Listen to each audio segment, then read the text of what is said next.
Seguindo aqui com a nossa pauta, porque o fim de semana, gente, no Rio de Janeiro, foi marcado por homenagens e protestos por causa da morte de duas garotinhas vítimas de balas perdidas. Os detalhes com o repórter Rodrigo Viga. Final de semana de muitos protestos, manifestações e homenagens a duas crianças de 4 e 7 anos de idade, as mais novas vítimas fatais de balas perdidas no estado. Os casos aconteceram na última sexta-feira em Duque de Caxias, na sempre temida, violenta e perigosa Baixada Fluminense.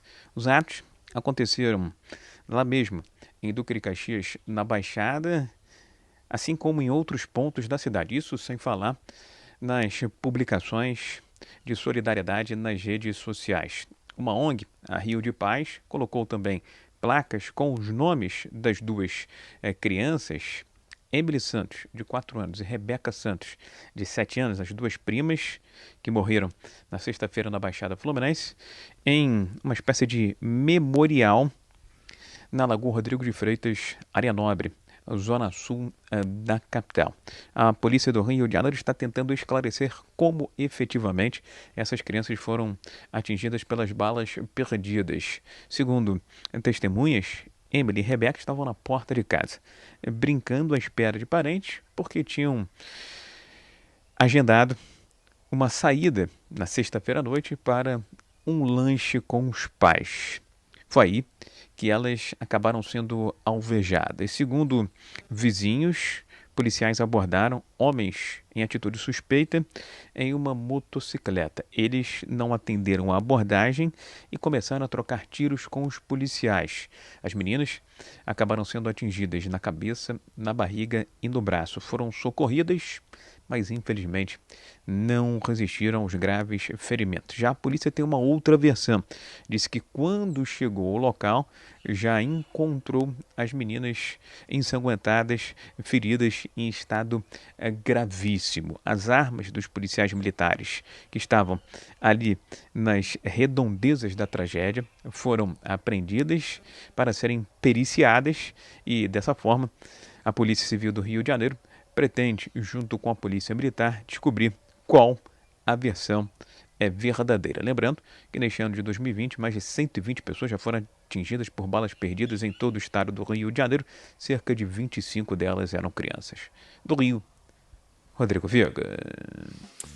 Joel Pinheiro da Fonseca, meu amigo, até quando, hein? Até quando, Joel? Essa questão da violência, da bala perdida, da violência policial, parece que a gente faz o noticiário uma semana, comenta, chegam novos casos. Toda semana, novos casos, pessoas inocentes, vítimas da violência nesse país. Agora, duas crianças, né? Duas meninas que tinham uma vida inteira pela frente. É um caso de realmente dar engasgo em qualquer um que passe a ler, ver as fotos e pensar nisso. E nos exige realmente olhar de frente o problema que a gente tem com o despreparo das forças de segurança. Em grande parte do país, isso precisa ser endereçado ao mesmo tempo em que o outro lado do problema também, o combate ao crime organizado. O crime organizado da maneira que está, dominando territórios em cidades brasileiras, também cria essa situação na qual o combate a ele vai gerar esse tipo de mortalidade, esse tipo de fatalidade. Somado a isso, uma polícia muitas vezes violenta e despreparada, que atira antes, pensa depois, acaba gerando isso. Inocentes perdendo a vida. Duas crianças, duas primas. Imagina o que deve estar sendo para essa família agora lidar com um fato desses, com uma notícia dessas, e para o Brasil, que agora essa é uma notícia que nos choca. Semana que vem, pode ter certeza, será outra e depois outra. São os inocentes, muitas vezes as crianças, que estão pagando essa conta. Muito bem. Adriles, circulou na internet um vídeo muito chocante, forte, daquele senhor também policial militar, Cabo Derinaldo Cardoso dos Santos, Sim. que morreu com um tiro a queima-roupa na cabeça, por trás, dentro de um supermercado, enfim. A Polícia Militar do Rio de Janeiro informou ontem, domingo, que encontrou o principal suspeito aí pelo assassinato. Ou seja, o Rio de Janeiro É um caos. um mar de violência, né, meu amigo? É um mar de violência, é um mar de despreparo, é um mar de caos, mas a gente tem que ter o cuidado para não equiparar o despreparo de alguns policiais ao preparo do crime organizado. A gente tem que ficar ao lado da lei, porque nenhum policial consciente atira de maneira inconsciente na cabeça de uma criança.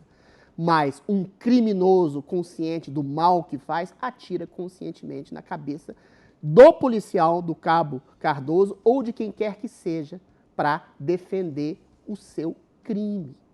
É importante salientar que esse caos é exatamente em relação à leniência de autoridades, como, por exemplo, o ministro do Supremo Tribunal Federal, Edson Fachin, que proibiu por meses operações policiais nos morros do Rio de Janeiro.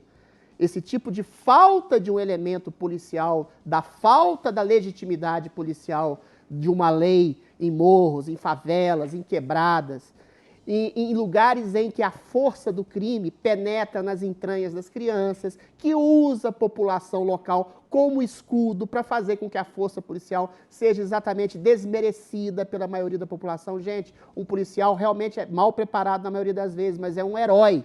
Em 99% dos casos ele ganha pouco, ele é mal preparado, mas ele mata um leão por dia, às vezes é morto, como o cabo Cardoso, em nome da segurança pública. Ninguém entra, pelo menos a maioria não entra na força policial para ser corruptível, ninguém entra para fazer conluio com forças criminosas. Ou seja, essas crianças que morreram são, sobretudo, vítimas do crime. Se você pergunta, às vezes, para as pessoas em redor, talvez elas respondam que foi bala de um policial porque elas são coagidas por traficantes. O policial vai dizer que elas já estavam mortas, ou seja, a gente nunca vai saber ao certo o que foi. O que a gente sabe também é o seguinte, da pouca importância que tem a vida da população pobre no país. Isso, 25 crianças, se eu não me engano, mortas por bala perdida, seria exatamente elemento de comoção nacional, de governadores, de autoridades, de ministros, irem lá prestarem condolências a essas famílias pela falta de proteção que o Estado lhes dá. O Rio de Janeiro é um estado caótico, sem proteção, exatamente sem um elemento de segurança. Eu volto a dizer que o Edson Fachin proibiu durante meses que as forças policiais entrassem exatamente em meio ao combate do tráfico. Isso não é só que piora a questão de combate ao tráfico, isso permite com que as forças criminosas aliciem crianças, aliciem pessoas, usem a população, entrem no coração das pessoas com uma cultura criminosa. Ou seja, o Rio de Janeiro é uma terra sem lei. Se fosse 2 crianças mortas nos jardins por bala perdida, haveria uma comoção nacional. Lá parece que é uma coisa comum. E o crime comum, a tragédia comum, vira a tragédia da omissão em comum. Enfim.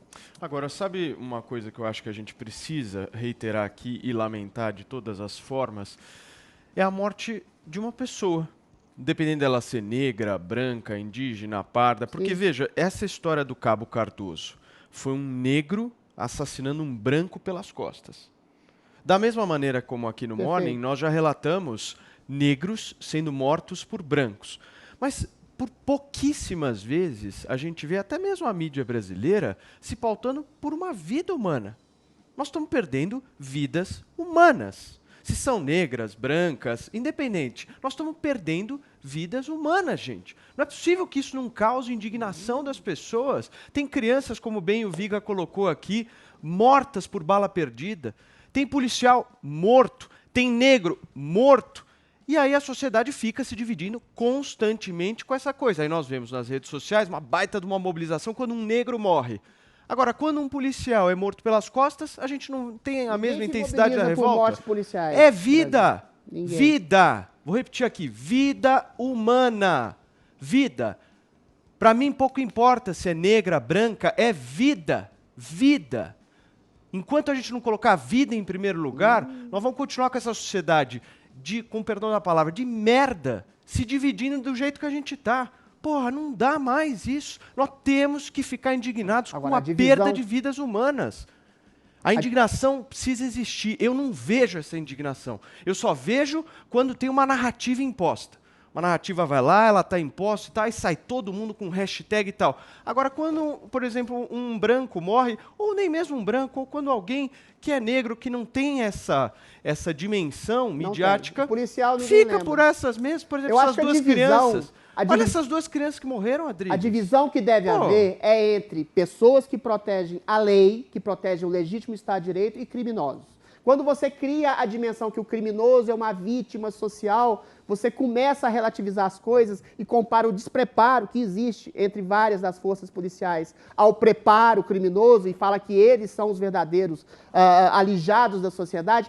É esse tipo de crime. Aí que você cria falsas divisões entre brancos e negros, adultos e crianças. A questão que se coloca é colocar-se ao lado do aprimoramento da lei e contra ostensivamente o crime. Um criminoso pode ter tido uma origem ruim, mas é uma questão de índole, porque a maioria da população pobre brasileira é honesta, apesar das condições adversas e da pobreza. Quem é criminoso no Brasil é porque é mau caráter, não é vítima social e ponto. E são esses que a gente deve combater, com a melhor preparo da polícia, mas contra o crime. Muito bem. Mas sabe qual que é o motivo da indignação? Vai lá, O que tem casos diferentes? Primeiro, existe às vezes uma racialização, uma divisão da sociedade, isso é uma coisa totalmente indevida. Perfeito. Agora, existe uma diferença importante aí. Existe uma guerra em andamento na sociedade. Tem polícia, você tem crime organizado. A polícia está do lado da sociedade, está do lado do nosso lado. Ele representa a gente, é o nosso Estado lutando contra uma força inimiga, que é o crime organizado. Imagina se fosse uma guerra Brasil, sei lá, Coreia do Norte. Se a Coreia do Norte lança um míssil aqui no Brasil e mata pessoas, bom, é óbvio que a gente quer vencer a Coreia do Norte, a nossa inimiga. Agora, ela está fazendo o que a gente sabe muito bem que ela vai fazer, porque ela está lutando contra nós. Se o governo brasileiro, se o exército brasileiro, nesta guerra, lançasse um míssil e acertasse em brasileiros, daí a gente ia ficar indignado. Por isso, quando a morte vem das mãos de um policial, uma morte de um inocente, por isso gera essa indignação e essa cobrança. Porque mas, a gente tá Joel, um policial, peraí. As forças do Estado brasileiro precisam ser cobradas. Joel, o crime é o inimigo, o crime você combate. Joel, um policial que está fazendo o seu dever cívico, do qual ele foi ele não tem intenção contratado, de matar uma ele criança. é um inocente também. Ele está trabalhando lá, ele óbvio. foi escalado para óbvio. isso. É Então óbvio. ele é um inocente também, então a indignação ela precisa óbvio. ser a mesma. Esse é o ponto. E o policial não mata conscientemente uma pessoa como um criminoso. Você não cobra, gente. Você cobra o Estado para mudar para que ele melhore. Você não cobra uma gangue de criminais. Mas você não pode demonizar a força policial em detrimento dos criminosos. Você cobra o Estado por reformas. Você tem como cobrar o Estado por reformas, por melhora. Eu entendo. Não tem como cobrar uma mas gangue o do Estado, crime organizado. mas o Estado é feito por pessoas. Você concorda comigo? Para desbaratar. O Estado é feito por pessoas. São pessoas que estão lá na óbvio, ponta. É ele que se dirige à nossa cobrança, é óbvio. Lógico. Paulinha, por favor, para a gente encerrar esse tema. Eu acho que a gente não pode aceitar a morte de 25 crianças como o efeito colateral de uma guerra entre a polícia e o tráfico. Criança morta não pode ser considerado efeito colateral de uma guerra, sabe? E a gente está falando aqui de polícia, a gente está falando aqui de vidas perdidas de todos os lados, mas essas pessoas estão em situação de abandono, não só da polícia, né? Do Estado em geral. Elas são sujeitas a essa violência por estarem abandonadas pelo Estado. Criança morta não pode ser efeito colateral.